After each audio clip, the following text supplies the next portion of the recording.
Tahukah Anda, otak merupakan bagian tubuh yang paling penting bagi manusia? Sekarang angkat tangan Anda dan letakkan pada dahi. Tepat di situ, ada bagian otak yang paling istimewa. Bagian itu disebut prefrontal cortex, atau disingkat PFC. Menurut peneliti otak Jordan Grafman, PFC ini hanya ada pada otak manusia, sehingga membedakan kita dengan binatang. Bagian ini diciptakan dan dirancang khusus oleh Tuhan supaya manusia mampu memilih dan memiliki etika. PFC berfungsi seperti pemimpin. Ia bertanggung jawab untuk berkonsentrasi, memahami benar dan salah, mengendalikan diri, menunda kepuasan, berpikir kritis, dan merencanakan masa depan. PFC adalah pusat pertimbangan dan pengambilan keputusan. PFC inilah yang membentuk kepribadian dan perilaku sosial.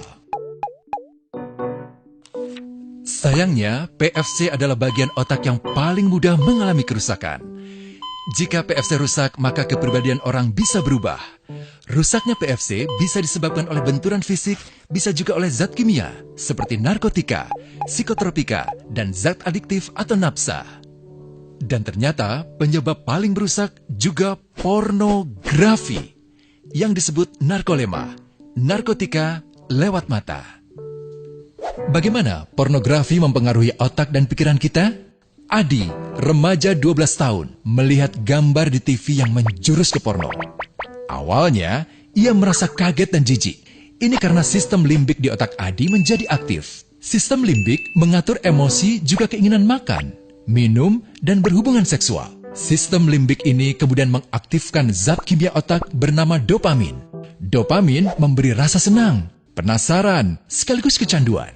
Zat ini juga aktif jika orang mengkonsumsi nafsa. Oleh karena itu, sifat candu pornografi sama dengan sifat candu nafsa.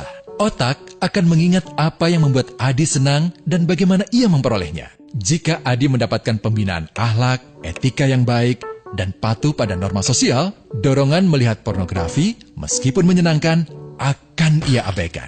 Namun karena hal itu tidak ada pada diri Adi, ketika ia sedang merasa bosan dan ingin mencari kesenangan, otak akan mendorongnya agar melihat pornografi lagi.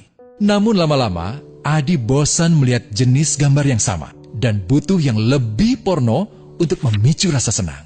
Sekarang, dengan internet, pornografi menjadi jauh lebih mudah didapat. Pertama, Adi membuka internet dan tidak sengaja melihat gambar yang menjurus ke porno. Berikutnya, ia sengaja membuka lagi untuk melihat yang lebih porno. Awalnya melihat yang sedikit terbuka, lama-lama semuanya terbuka. Awalnya melihat 1 menit, lama-lama 1 jam. Adi mengalami kecanduan pornografi. Bagaimana kerusakan PFC akibat kecanduan pornografi? Secara alamiah, dopamin dialirkan dari sistem limbik ke PFC. Orang yang kecanduan pornografi akan mengalirkan dopamin secara berlebihan sehingga membanjiri PFC. PFC menjadi tidak aktif karena terendam dopamin. Semakin sering PFC tidak aktif, ia akan semakin mengerut dan fungsinya terganggu. Sistem limbik justru akan berkembang semakin besar karena terus mengaktifkan dopamin, sehingga Adi cenderung untuk terus mencari kesenangan tanpa takut atas akibatnya. Jika tidak ditangani segera, Adi berpeluang besar menjadi pelanggan pornografi seumur hidup dan mengalami kerusakan otak di bagian PFC. Awalnya, ia akan kehilangan konsentrasi, penurunan kemampuan menimbang benar dan salah, serta berkurangnya kemampuan mengambil keputusan. Lama-lama, besar kemungkinan ia akan melakukan masturbasi, oral seks, hubungan seksual suka sama suka, dan mudah berganti-ganti pasangan seksual. Pernikahan dianggap tidak penting. Pasangan dianggap hanya sebagai objek seksual semata, cenderung merendahkan derajat dan kehormatan lawan jenis. Selera hubungan seksualnya pun tidak sehat dan seenaknya, kasar sampai tega memperkosa. Manusia jadi tidak ada bedanya dengan binatang. Inilah dampak yang terjadi akibat kerusakan PFC. Ahli bedah otak Donald Hilton Jr. mengatakan, jika difoto menggunakan alat magnetic resonance imaging, otak yang rusak akibat pornografi memperlihatkan hasil yang sama dengan otak yang rusak karena kecelakaan. Ia juga mengatakan, Berbeda dengan dampak nafsa yang merusak otak di 3 bagian, pecandu pornografi yang sudah melakukan hubungan seks dengan anak-anak mengalami kerusakan otak di 5 bagian. Terbukti, pornografi pada anak lebih bersifat merusak karena PFC belum matang dengan sempurna. Tapi untungnya, otak anak yang belum sempurna ini masih mudah dibentuk.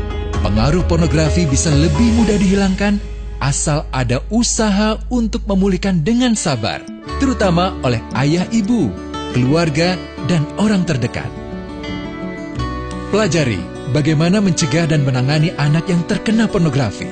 Mari lindungi generasi kita dari bencana pornografi dan kejahatan seksual.